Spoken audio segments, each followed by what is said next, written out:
नेता मंत्रियों सहित पूरी दिल्ली सरकार ही अब जेल जाने वाली है। और ये हम नहीं कह रहे हैं, खुद आम आदमी पार्टी कह रही है। आम आदमी पार्टी की नेता और मंत्री आतिशी ने प्रेस कॉन्फ्रेंस करके कहा है कि आने वाले दिनों में कुछ नेता और गिरफ्तार हो सकते हैं, यानी कि दिल्ली में ऑपरेशन लोटस तेजी पे है। अरे ऑपरेशन लोटस वही जिसमें तोड़ फोड़ गठजोड़ कैसे भी करके विपक्ष के नेताओं को भाजपा में मिलाना होता है। नमस्कार, मेरा नाम है निवेदिता शांडिल्य और आप देख रहे हैं मॉलिटिक्स। आतिशी ने प्रेस कॉन्फ्रेंस करके कहा है कि भाजपा ने उनसे संपर्क किया है कि आप भाजपा में आ जाइए। उन्होंने मीडिया से बात करते हुए कहा कि भाजपा ने करीबी के जरिए मुझे संपर्क करके कहा है कि अगर आप भाजपा में शामिल हो जाती हैं आम आदमी पार्टी छोड़ करके, तो आपका राजनीतिक करियर बच जाएगा, और अगर आप नहीं आती हैं भाजपा में तो ईडी के जरिए आपको गिरफ्तार करवा लिया जाएगा, आपका राजनीतिक करियर खराब कर दिया जाएगा। जिस बात की लोग लगातार आशंका जता रहे थे, उस बात को लेकर के आतिशी ने एक दावा भी किया है। आतिशी ने कहा है कि आने वाले दिनों में कुल 4 नेता गिरफ्तार होंगे। मैं, सौरभ भारद्वाज, राघव चड्ढा और दुर्गेश पाठक। ईडी हम लोगों को गिरफ्तार कर सकती है।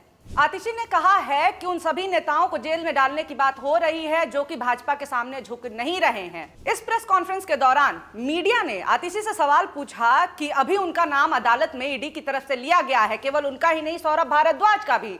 जिस पे जवाब देते हुए आतिशी ने कहा कि ये 2 साल पहले का बयान है और अब जाकर के ईडी से कोर्ट में पेश कर रही है, क्योंकि इन लोगों को लगा था कि अरविंद केजरीवाल के जेल जाने से आम आदमी पार्टी टूट जाएगी, कमजोर हो जाएगी, सरकार गिर जाएगी। लेकिन जब ऐसा नहीं हो रहा है तो अब जाकर के दोबारा उन लोगों के नाम सामने लाए जा रहे हैं ताकि ये दबाव बना सके। कुल मिलाकर के आतिशी ने आरोप यही लगाया है कि भारतीय जनता पार्टी ईडी का इस्तेमाल करके आम आदमी पार्टी को तोड़ना चाहती है और सरकार को गिराना चाहती है।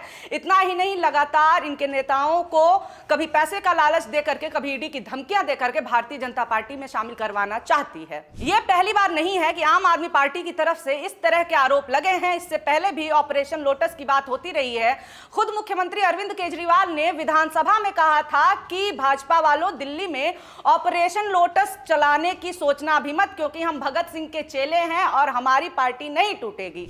सौरभ भारद्वाज ने यही आरोप पंजाब को लेकर के लगाया था कि पंजाब में भारतीय जनता पार्टी लगातार आम आदमी पार्टी की सरकार को गिराने की कोशिश करती रही है और यही कारण है कि वहां पर आम आदमी पार्टी को कमजोर करने के लिए इनके सांसद सुशील सिंह रिंकू को इन्होंने लोभ दिया, लालच दिया और भारतीय जनता पार्टी में शामिल करा लिया। सौरभ भारद्वाज ने कहा कि हमारी विधायकों से और नेताओं से मीटिंग हो रही है। उन्होंने बताया है कि उन्हें लगातार भारतीय जनता पार्टी की तरफ से ऑफर आ रहे हैं कि वो आम आदमी पार्टी छोड़ दें और भारतीय जनता पार्टी में शामिल हो जाएं।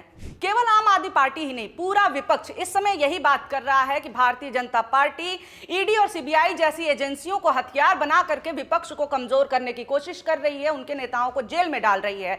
हेमंत सोरेन की पार्टी झारखंड मुक्ति मोर्चा ने फरवरी में ही कह दिया था कि भारतीय जनता पार्टी ने कुल ऐसे 740 सांसद, विधायक, नेता भाजपा में मिलाए हैं जिनके ऊपर ये खुद ये आरोप लगाते रहे थे कि ये भ्रष्टाचारी हैं, लेकिन बाद में उन्होंने इन सभी को भाजपा में शामिल करा लिया। विपक्षी पार्टियों के ये आरोप केवल खोखले आरोप नहीं है, क्योंकि पिछले 10 साल का आप ईडी सीबीआई का रिकॉर्ड देखें भारतीय जनता पार्टी की सरकार में तो साफ साफ नजर आ जाता है कि विपक्ष की जो कथनी है वो भाजपा की करनी है। क्योंकि पिछले कई सालों में यह हुआ है कि कई विपक्ष के नेता जो कि सबसे बड़े भ्रष्टाचारी माने जा रहे थे और भाजपा जिनके ऊपर लगातार ये अटैक करती थी कि ये भ्रष्ट हैं, वो नेता जब भाजपा में शामिल हुए उसके बाद से वो भ्रष्ट नहीं रहे। इतना ही नहीं, उन्हें टिकट भी मिल गया, वो स्टार कैंपेनर भी बन गए। उदाहरण के लिए आप देखिए अजित पवार को देखिए। अजित पवार की पार्टी को नेचुरली करप्ट पार्टी और सबसे बड़ा भ्रष्टाचारी आदमी खुद प्रधानमंत्री नरेंद्र मोदी ने कहा था, और जैसे ही वो भारतीय जनता पार्टी के साथ मिल जाते हैं वैसे ही उन्हें चुनावों का स्टार कैंपेनर बना दिया जाता है। इसके बाद से आपको याद होगा अशोक चौहान जो कि कांग्रेस के बड़े नेता थे, वरिष्ठ नेता थे, वो भारतीय जनता पार्टी में शामिल हुए। जब तक वो कांग्रेस में थे, आदर्श घोटाले में लगातार प्रधानमंत्री की तरफ से और भारतीय जनता पार्टी की तरफ से उनको भ्रष्ट बोला भी जाता था। खुद प्रधानमंत्री ने उन्हें आदर्श कैंडिडेट, आदर्श घोटाले से जोड़ते हुए उनके बारे में कहा था कि हम ऐसे लोगों से कड़ाई से निपटेंगे। आपको हम बताएं कितनी कड़ाई से वो निपटे हैं। जैसे ही अशोक चौहान भारतीय जनता पार्टी में शामिल हुए, उन्हें राज्यसभा भेज दिया गया, निर्विरोध चुने गए वो राज्यसभा सदस्य। और इतना ही नहीं, अब तो वो स्टार कैंपेनर भी हैं भारतीय जनता पार्टी के।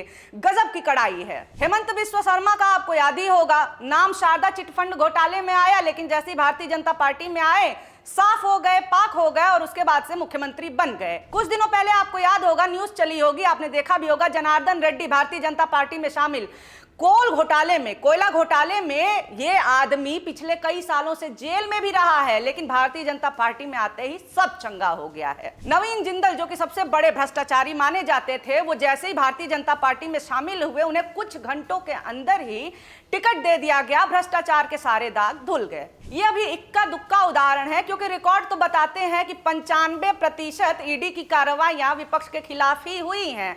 तो हाँ, विपक्ष को तोड़ने की कोशिश तो चल रही है, लेकिन रामलीला मैदान में जिस तरह से विपक्ष एक साथ आया, उससे उम्मीद भी जगी है इंडिया समर्थकों में। हालांकि देखना यह है कि आने वाले चुनावों में जीतता कौन है, ईडी या सीबीआई या फिर ये इंडिया गठबंधन। अगर ये वीडियो आपको अच्छा लगा हो तो लाइक जरूर कर दें, और हाँ, ऐसे ही वीडियोस आपके सामने आते रहे उसके लिए हमारे चैनल मॉलिटिक्स को सब्सक्राइब करना ना भूलें। बहुत शुक्रिया, बहुत धन्यवाद।